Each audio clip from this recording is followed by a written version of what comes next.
El adventismo. Este es un podcast que busca traer claridad al adventismo, sus instituciones y bienvenidos a este tu podcast, Claridad sobre el Adventismo. Y hoy queremos traer un episodio que es importante y que va a ayudarnos mucho antes de que sigamos con las futuras presentaciones en este podcast.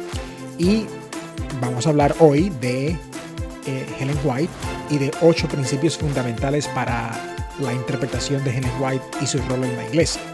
Sin embargo, voy a aclarar que hoy solamente voy a presentar 4 de esos principios, puesto que sería mucho cubrir en un solo podcast. Así que vamos a empezar. El objetivo entonces es que este estudio debe presentar 8 principios que buscan honrar el don profético de Ellen White, mientras, y esto es importante, mientras se mantiene fidelidad a las creencias adventistas fundamentales y un entendimiento responsable del concepto de inspiración. Y para eso vamos a empezar con el primer principio. Este es fundamental. Antes de seguir, les quiero recordar que este podcast lo pueden conseguir en YouTube, lo pueden conseguir en Spotify y en Apple Podcast. Así que suscríbase a mi canal y comparta este episodio con sus amigos. Dejen en los comentarios. Eso sería muy bueno para la visibilidad del canal y también para que estos temas lleguen a manos de personas que sí, quizás lo necesiten. Bueno, sigamos pues. Vamos a hablar entonces del primer principio que tiene que ver con la primacía de la Biblia y subordinación de los escritos de Ellen White. O de Elena White. Vamos a hablar el nombre en español, Elena White. Entonces, ese principio tiene que ver con el núcleo de toda hermenéutica sólida o de todo método de interpretación sólido de los escritos de Ellen White. Tiene que estar relacionado con este método.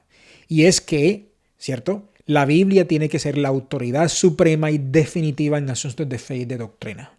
No los escritos de Ellen White, la Biblia. Ellen White consistentemente enfatizó constantemente sus escritos nunca fueron destinados a sustituir las escrituras, sino más bien a dirigir a los creyentes a un entendimiento y apreciación más profundo de las verdades bíblicas. Y esto es importante, puesto que si nosotros creemos en la primacía de la Biblia como única regla de fe, entonces tendríamos nosotros que colocar a los escritos de Ellen White en un segundo plano, si creemos en la supremacía de la Biblia. El problema es que en la práctica, muchos de nuestros predicadores, hermanos adventistas, incluso muchos de los líderes adventistas, no practican esto. O sea, no tienen esto en la práctica, puesto que parece ser que los escritos de Ellen White están al mismo nivel que la Biblia. Y necesariamente nuestra hermenéutica adventista dice que no, que ellos están en un segundo plano, son un segundo grado de importancia, y el principal es la Biblia. Y vamos a seguir explorando entonces este concepto, puesto que es bastante importante. Este concepto se basa, ¿cierto? Y puedo decir aquí que obliga a que todas las doctrinas deben establecerse directamente desde la Biblia, ¿cierto? Con sus escritos sirviendo, con los escritos de Ellen White sirviendo para clarificar, ampliar o impresionar esas verdades en lugar de introducir nuevos conceptos doctrinales. Muy pocas veces nosotros podemos decir que Ellen White introdujo un concepto completamente nuevo por ella misma. Estos conceptos normalmente estaban basados en la Biblia y en general estaban basados a lo que los pioneros adventistas creían en la época. Así que, mire aquí lo que ella dice. Los testimonios no son, mira esto, los testimonios no son para dar nueva luz, sino para impresionar vívidamente sobre el corazón de las verdades de inspiración ya reveladas en la Biblia, funcionando, hijo a lo que Ellen White dice de ella misma, funcionando como una luz menor para guiar a hombres y mujeres a la luz mayor que ella entendía como la Biblia. Entonces, trascendental esto. Ella mandó un mensaje encontrado en Mensajes Selectos, página 164, cuando algunas personas le estaban pidiendo a ella que les diera la interpretación de Ellen White sobre este tema del continuo que se encuentra en Daniel 8:14, que fue un debate durante mucho tiempo en la iglesia adventista, pero ella le dijo lo siguiente a las personas que estaban pidiendo la interpretación de ella para terminar la discusión. Miren lo que ella dice: tengo palabras que hablar a mis hermanos del este y oeste, norte y sur. En pocas palabras, esto es para todo mundo. Y dice ella: solicito que mis escritos no sean usados como el argumento principal para resolver preguntas sobre las cuales hay ahora tanta controversia. Ruego a los ancianos, aquí hay unos nombres que no he querido colocar, pero ruego a los ancianos H y J y otros de nuestros hermanos dirigentes, se está dirigiendo aquí a los dirigentes, que no hagan referencia a mis escritos para sostener sus puntos de vista sobre el continuo. En pocas palabras, no me utilicen a mí para resolver este tema. Puede ser que Ellen White no se consideró que ella tenía este tema claro o que tenía alguna revelación especial sobre la interpretación de este tema y ella dijo, bueno, pues es que no necesita, ustedes no pueden tomar mis escritos para resolver estos argumentos, especialmente esos argumentos donde hay controversia. Estudien más bien, estudien vagos. Mis oyentes colombianos entenderán eso. El esposo de Ellen White, James White, a menudo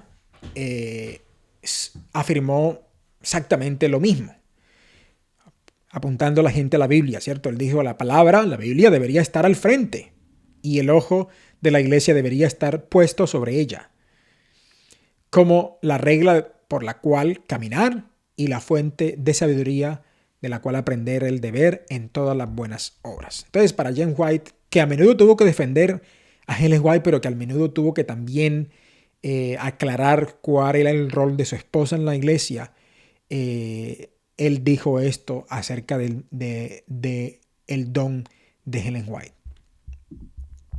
Entonces, importante este principio, la supremacía de la Biblia. Ella dijo, no me utilicen a mí como autoridad para resolver cuestiones doctrinales que a menudo son controversiales. No es eso lo que yo quiero que suceda con mis escritos y con lo que yo digo. Volvamos entonces al segundo principio, y es entender cómo Ellen White entendió su misión. Importante eso. Cómo era que ella se veía a sí misma. Y podemos encontrar que una interpretación correcta de los escritos de Ellen White requiere un entendimiento de su propia visión, de su papel profético y, crucialmente, el propósito detrás de su extensa producción literaria. Ella no se percibía a sí misma como una teóloga sistemática, una historiadora o una experta científica. No era esa la forma en que ella se consideraba a sí misma. Más bien, ¿cierto?, ella se consideraba como la mensajera del Señor, como una vocación pragmática, ¿cierto?, evangelística y pastoral que ella ejercía en la iglesia. Su objetivo principal era comunicar verdades espirituales, ofrecer guía para la vida cristiana práctica de los adventistas, reprender el pecado, que a menudo lo hizo, y guiar a la obediencia de los principios bíblicos. Esta era la forma en que Ellen White se veía a sí misma. Por otro lado, su objetivo central era la aplicación práctica. Noten esto sobre la practicidad de la aplicación de los escritos de Ellen White. Su propósito principal al escribir no era presentar hechos históricos, ya sea bíblicos o de otra manera, ¿cierto? Su propósito principal siempre fue evangelístico. Ella siempre fue una ganadora de almas, ella siempre fue una predicadora, ella siempre fue una pastora, ella siempre estaba tratando de llevar a la gente al pie de la cruz. En pocas palabras, a menudo nosotros olvidamos esos roles de Ellen White y le damos un rol de de árbitro de nuestras doctrinas, pero ella no se veía a sí misma como un árbitro de nuestras doctrinas. Más bien ella se veía a sí misma como una predicadora, como una ganadora de almas, como una pastora. Ella hizo mucha labor pastoral. Todas esas cartas que escribió dando consejos a diferentes hermanos en diferentes épocas, en diferentes situaciones, y eso lo hizo una pastora excelente. Interesantemente, hoy nosotros no tenemos mujeres pastoras, pero ella hablaba de ese rol que de ese objetivo que ella tenía como pastora, como predicadora, como evangelista. Sus escritos fueron dados para clarificar los grandes principios de la Biblia para la vida diaria, para que la gente no tuviera excusa de no seguir los dictados de la Biblia. También fueron destinados a reprender el pecado y urgir la obediencia de la Biblia, ¿cierto? Entonces, el asunto que le concernía a Ellen White era la autoridad y la verdad de sus mensajes. Y esto es también algo importante a rescatar. Y luego vamos a tocar esto en la siguiente presentación. Y no su originalidad. Muchos de los escritos de Ellen White y de las cosas que ella dijo y escribió en sus libros no son originales. Fueron tomados de otros autores de la época, de otros libros, y a menudo la gente se alarma cuando escucha que Ellen White usó otros libros, como por ejemplo el libro de la Gran Controversia. Tiene muchas otras apartes tomados de otros libros históricos de la época. Por eso ella no se consideraba a sí misma como una historiadora, y de hecho no era una historiadora porque ella no estudió historia, así que ella no se consideraba a sí misma como. Tampoco se consideraba, como lo dijimos antes, como una teóloga sistemática o como una exégeta, ¿cierto? Algo importante. Se entiende que un exégeta es una persona que tiene un conocimiento de idiomas originales, de hebreo, de griego, de arameo, una persona que maneja el asunto del contexto histórico bastante bien, una persona que puede entender el texto desde su forma literaria, una persona que, como lo dice la palabra exégesis, puede extraer el mensaje del texto, y Ellen White no se veía ella a sí misma como una exégeta, puesto que no tenía el entrenamiento para eso, y a menudo dijo que no la utilizaban de esa forma tampoco. Y hay otro principio que es quizás el más importante, y vamos a referirnos a este principio de la naturaleza de la inspiración. Y ojo aquí, me quiero referir a esto. Este tema de la naturaleza de la inspiración es quizás el tema más importante que hay que entender antes de entender a Ellen White, incluso, por supuesto, antes de entender la Biblia, ¿cierto?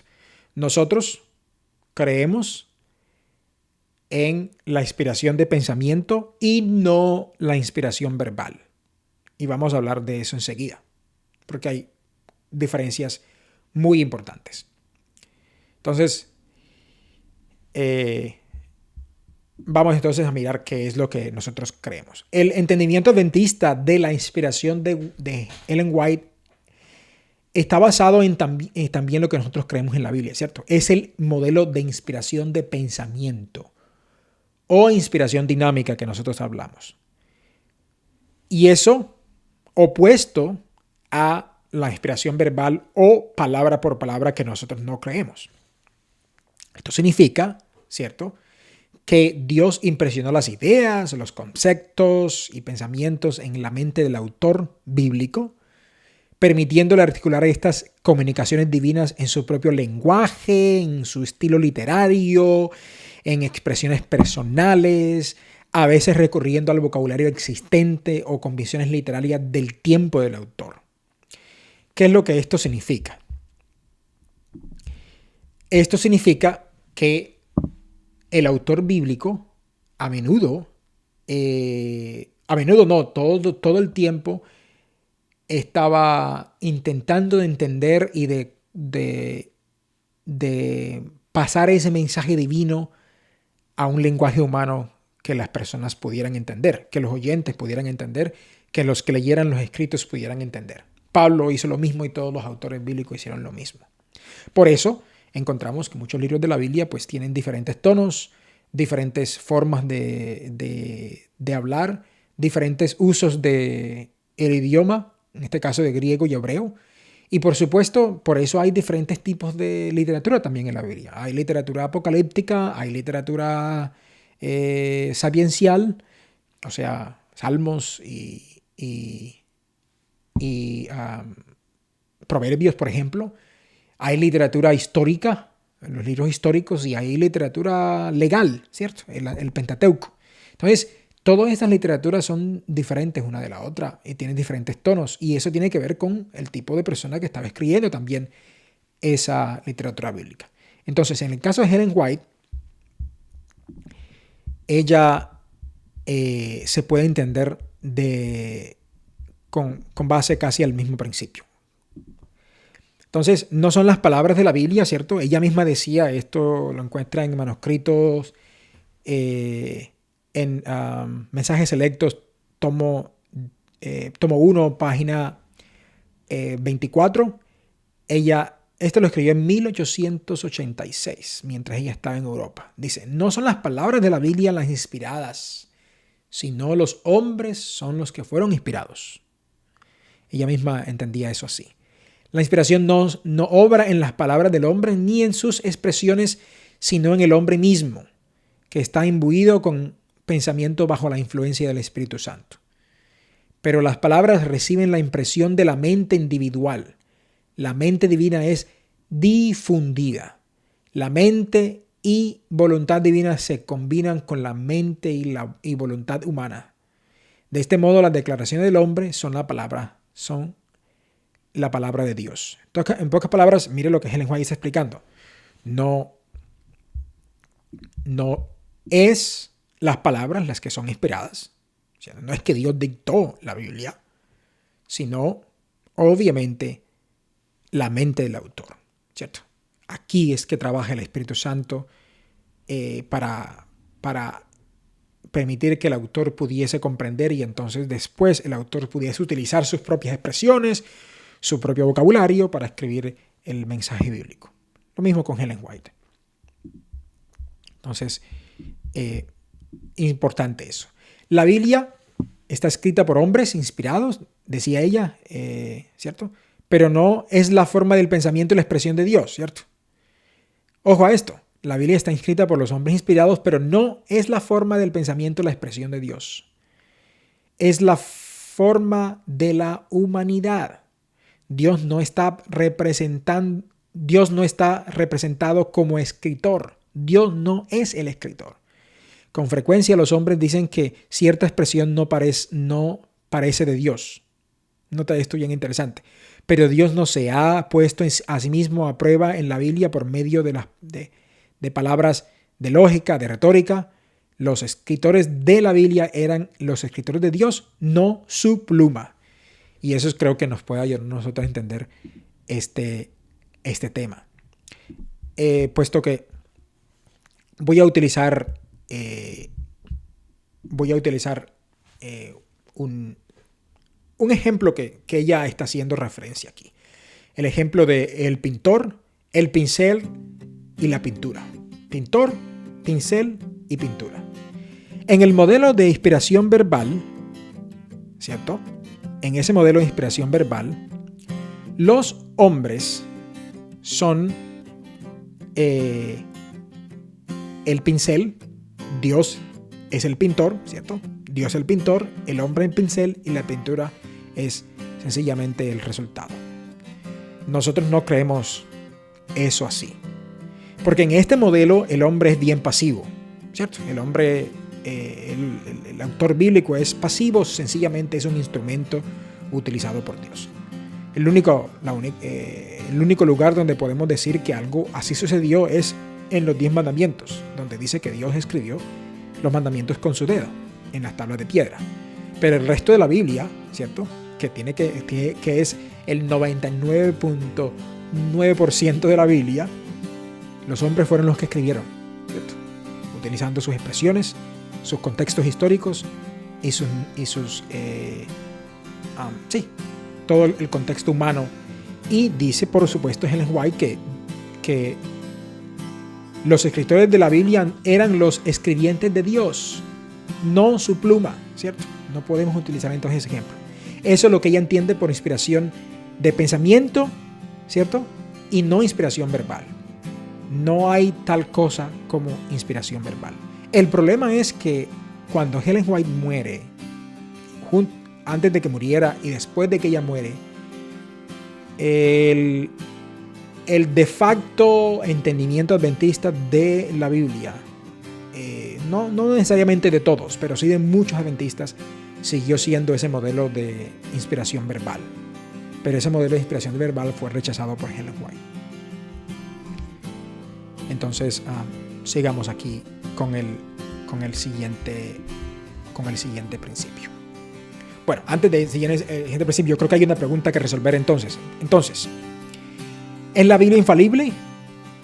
Podríamos decir que no, la Biblia no es infalible, ¿cierto? La Biblia no es infalible. ¿Por qué? ¿Por qué decimos que la Biblia no es infalible? Porque si la Biblia es una unión entre lo divino y humano, el hombre es el que escribe, Dios es el que permite que el autor bíblico escuche el mensaje y luego lo escriba, pero el autor utiliza sus palabras, sus condiciones históricas, su educación, todo lo que el autor. Entonces podemos esperar que la Biblia tenga algunos errores, que no vayan esos errores no dañan el mensaje divino, ¿cierto? No dañan la transmisión, pero pueden encontrarse errores. Yo, por ejemplo, si alguien quiere tener un buen ejemplo, léase el primer capítulo del libro de Mateo, donde Mateo habla de las genealogías. Si alguien en los comentarios, por favor, se lee ese capítulo de Mateo y me dice qué matemáticamente extraño encuentra usted en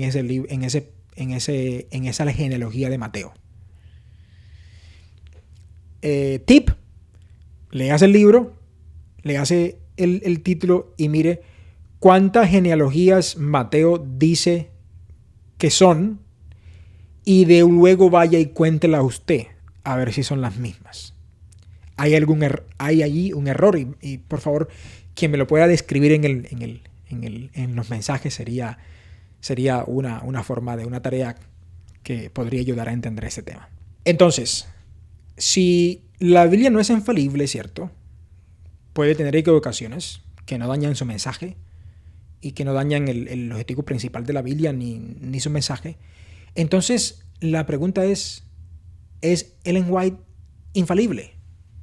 Y quizás la respuesta que usted podría decir, no, ¿cierto? No, un rotundo no. Y respondiendo a esa misma pregunta, Ellen White dijo lo siguiente, y esto es una carta que se encuentra en Mensajes Selectos, página 42. Es una carta de 1895. Ellen White parece que estaba respondiendo a personas que estaban malentendiendo su posición y su mensaje, y ella dijo lo siguiente: acerca de la infalibilidad, nunca pretendí tenerla.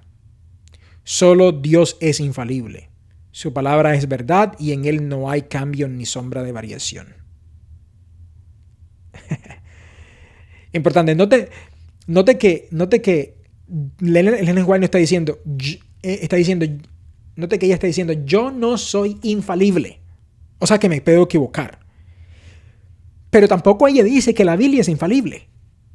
Lo que sí está diciendo es que Dios es infalible. Que Él no se equivoca, porque sería una herejía, ¿cierto? Decir que Dios se equivoca, porque, bueno, si Dios, es que Él no se equivoca. Entonces, note aquí que acerca de la infalibilidad, nunca pretendí tenerla. No soy infalible, me puedo equivocar. Y sí, Ellen White se equivocó. Y quizás vamos a hablar de algunos de esos ejemplos en la próxima presentación. Entonces, El problema con eso es que es esto. Imagina que cualquier intérprete hoy, noten a lo que hemos llegado, y por eso es ese tema de entender la inspiración es importante. Nota lo que hemos llegado. Cualquier intérprete hoy, y a lo largo de la historia del adventismo, que diverge de un punto de interpretación que Ellen White hizo, es visto como infiel a ella y al adventismo. Si hay alguna persona que interpreta la Biblia y viene con una conclusión diferente a lo que Ellen White dijo en algo, entonces esa persona es visto como infiel a ella y al adventismo. Si alguien le preguntara a Ellen White hoy si ese era el objetivo, si así ella que se veía, que todo el mundo tenía que estar de acuerdo con ello en toda interpretación bíblica, entonces, bueno, ella era la única autoridad, ¿cierto?, para interpretar la Biblia, pero ella nunca se vio a sí misma de esa forma. Por supuesto, entonces podemos decir que es malo, ¿cierto?, decir que si una persona que ha estudiado, que se preparó, que encontró una interpretación diferente a una interpretación de Ellen White bajo cualquier texto bíblico o doctrina, entonces esa persona no tiene por qué ser considerada como infiel a Ellen White o al adventismo, ¿cierto? Porque ella no se consideraba a sí misma infalible, ¿cierto? Ellen White no era como especie de comentario autoritativo de la Biblia, en pocas palabras. Eso es lo que queremos decir. Porque algunos lo cogen así, ¿no? Que cualquier cosa que Ellen White diga sobre cualquier parte de la Biblia, eso tiene que ser así y no hay nada más que decir. Y así no se tiene que entender, ¿no? Entonces sigamos con nuestra presentación. Miren que ese es un ejemplo que creo que vale la pena seguir enfatizando mucho más. Este señor C.C. Chrysler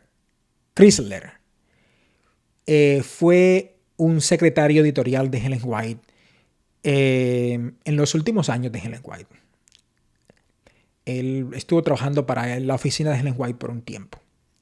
Milton Wilcox, quien era el editor de Señales de los Tiempos, en esa época, Signs of the Times, le escribió a Chrysler el 24 de noviembre de 1914, un año antes de que Ellen White muriera, pidiendo cualquier información sobre los comentarios de Ellen White concernientes a, note lo que él pidió, las opiniones sobre Daniels,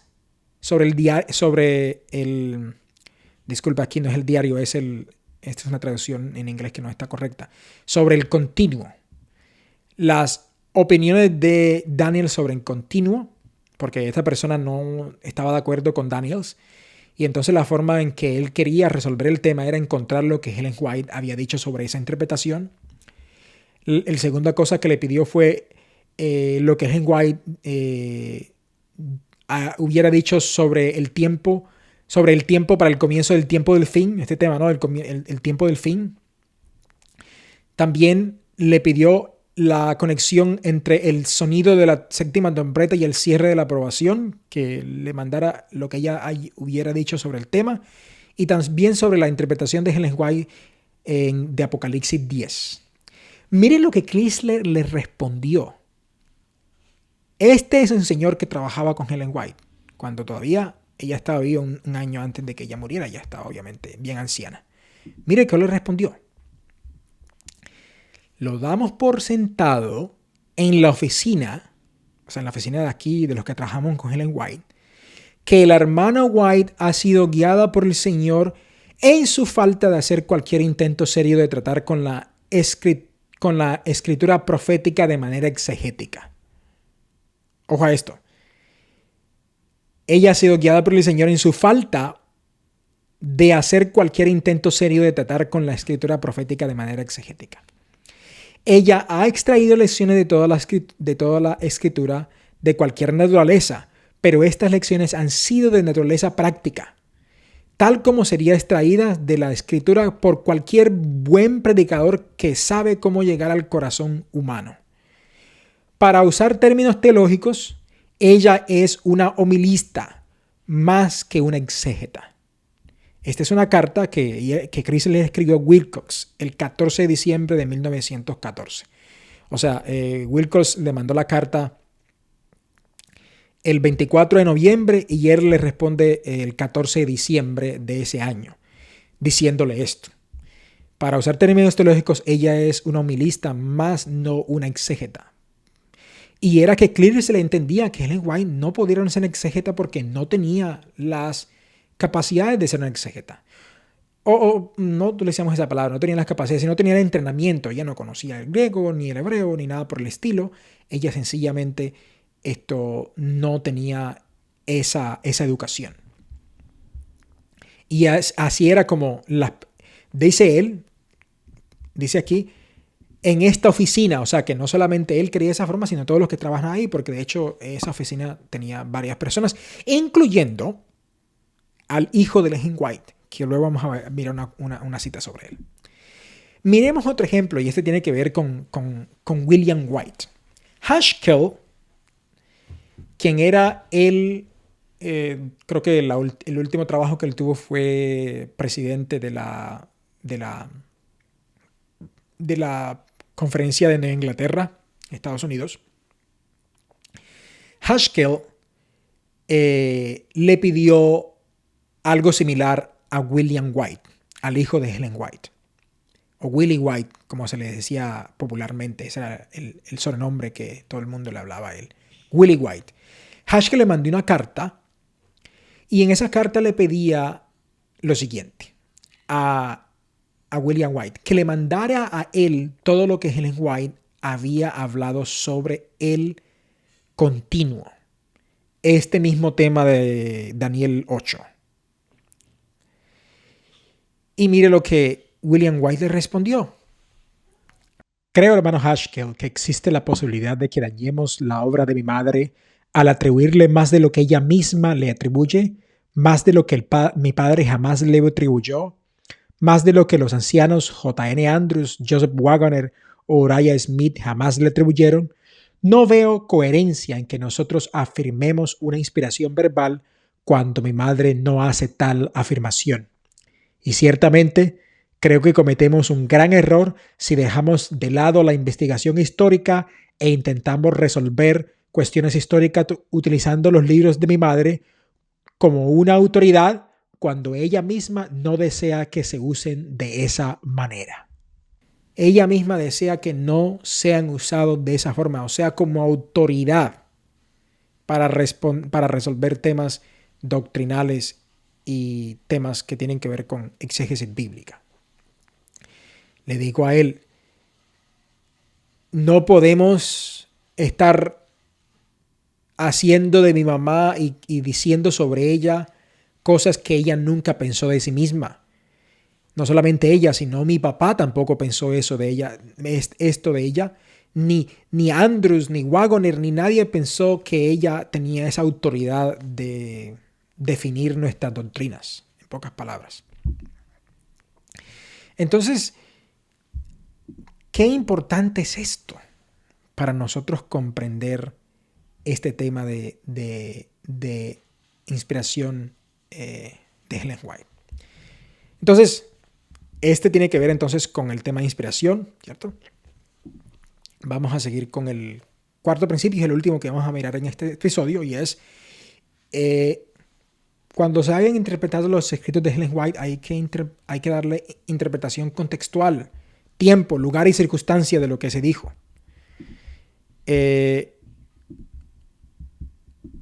Lo interesante es que nosotros creemos que tenemos que entender el contexto de la Biblia para entender la Biblia, pero a menudo cuando hablamos de Ellen White creo que parece que en la práctica los hermanos no, o los hermanos no, en general muchos adventistas no consideran que es importante entender el contexto de lo que ella dice, y eso no es lo que ella quiso. ¿Por qué? Porque la interpretación tanto de la Biblia como de los escritos de Ellen White necesitan un contexto histórico para poder entender qué es lo que ella intentó decir. Y veamos por qué. La interpretación precisa La interpretación precisa demanda consideración cuidadosa del contexto específico en el cual las declaraciones de Ellen White fueron hechas. Esto incluye el periodo histórico, ubicación geográfica, normas culturales, el problema específico siendo abordado e incluso sus circunstancias personales o estado emocional. Ellen White no es la misma, no escribe de la misma forma cuando empezó a escribir en la época de 1860, no es la misma en los 80, ni la misma en los 90, ni la misma antes de morir, ¿cierto? Ella cambia muy a menudo la forma en que escribe. Y eso tiene que ver también como el autor, ¿cierto? Un autor cambia, ¿cierto? O avanzando en la forma en que dice las cosas. Entonces, qué importante entender esto. Entonces, sigamos, porque declaraciones que podrían parecer extremas algunas veces, contradictorias o culturalmente limitadas, a menudo se vuelven claras y equilibradas cuando su tiempo, lugar y circunstancias originales son entendidas. Este principio ayuda a los lectores a evitar anacronismo y mala aplicación, reconociendo que el consejo dado para una situación específica puede requerir discernimiento cuidadoso para relevancia más amplia o contemporánea. Sus puntos de vista también podrían desarrollarse con el tiempo, con declaraciones posteriores refinando o modificando las anteriores. ¿Cierto? Esto es lo que nosotros creemos como verdad progresiva o revelación progresiva. Nosotros creemos que la verdad es progresiva. Pero cuando se toma el Ellen White de esta forma, ¿cierto? Que lo que ella dijo sobre la Biblia tiene que ser así y no hay nada más que decir, entonces no, en la práctica entonces la verdad no es progresiva. ¿O sí?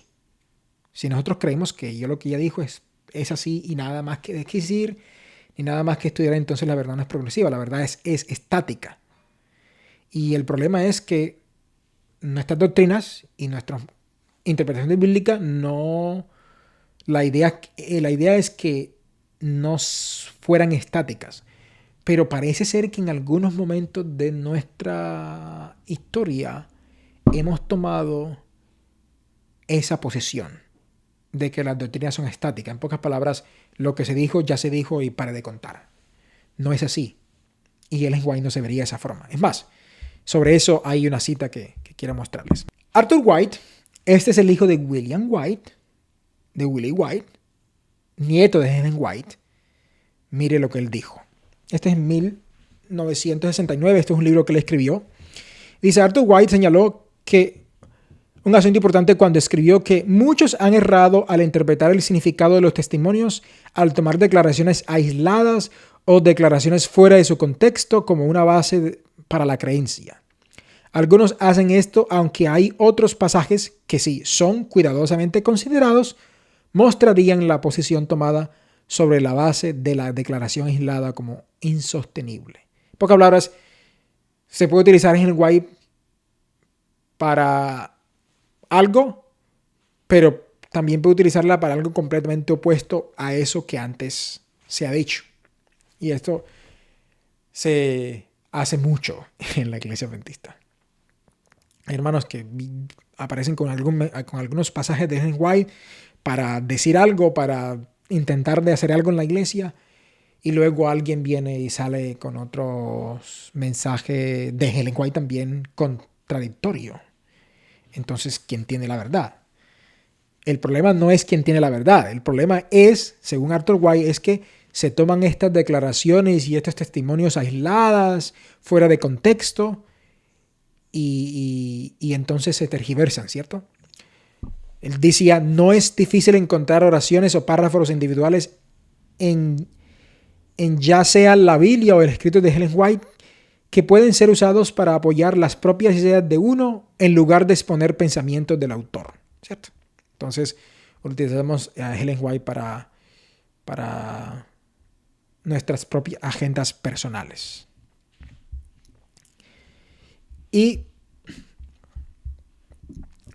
Y creo entonces que con esto está claro por lo menos estos 4 principios. La supremacía de la Biblia, ¿cierto? Cómo Ellen White se veía a sí misma, el segundo.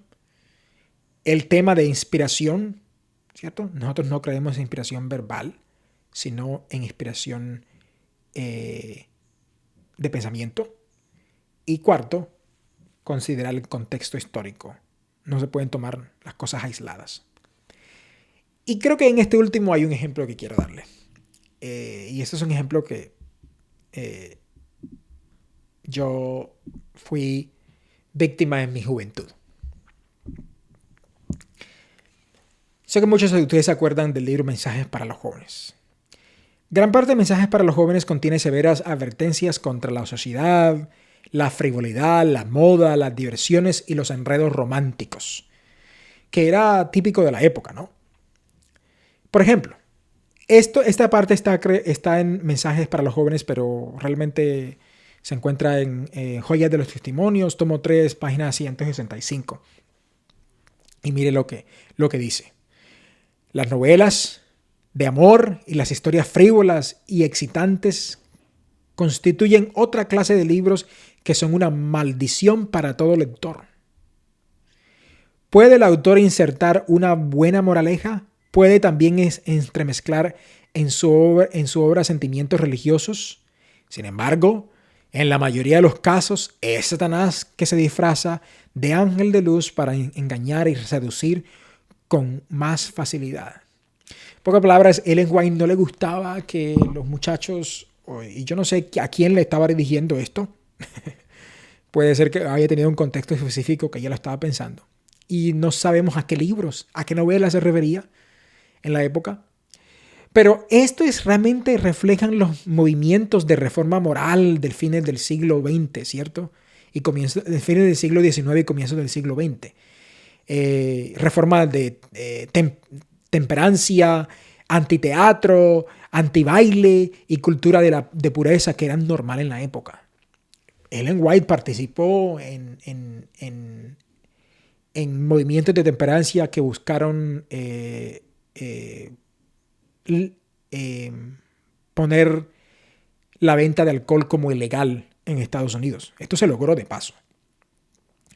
Y estos movimientos de temperancia hacían muchas otras cosas. No le gustaban a muchos cristianos que sus hijos fueran al cine o que bailaran, ¿cierto? Porque esto se veía como una forma sensual en que Satanás podía llevar al pecado. Hoy día, lo interesante es que hoy día muchas de estas cosas, a pesar de que están escritas en Ellen White, muchas de estas cosas ya nadie les presta atención. Y no es porque nosotros estemos en desobediencia de Ellen White, sino porque las épocas han cambiado. Y quizás los principios de protegernos moralmente son los que todavía deben continuar, ¿no? ¿Cierto? Aquí se habla de antiteatro, antibaile, esa cultura de purezas, ¿no? Y muchos adventistas van a encontrar, por ejemplo, que, bueno, si Ellen White habló de en contra del baile, entonces tendríamos nosotros que decirles a nuestros hermanos de África y en varias partes de Asia que por favor dejen de bailar en sus encuentros religiosos en el sábado, porque Ellen White dijo que no, ¿cierto? Entonces noten ustedes que esto tiene que ver con el contexto de la época. Y yo me acuerdo que este libro fue, y coloco así entre comillas,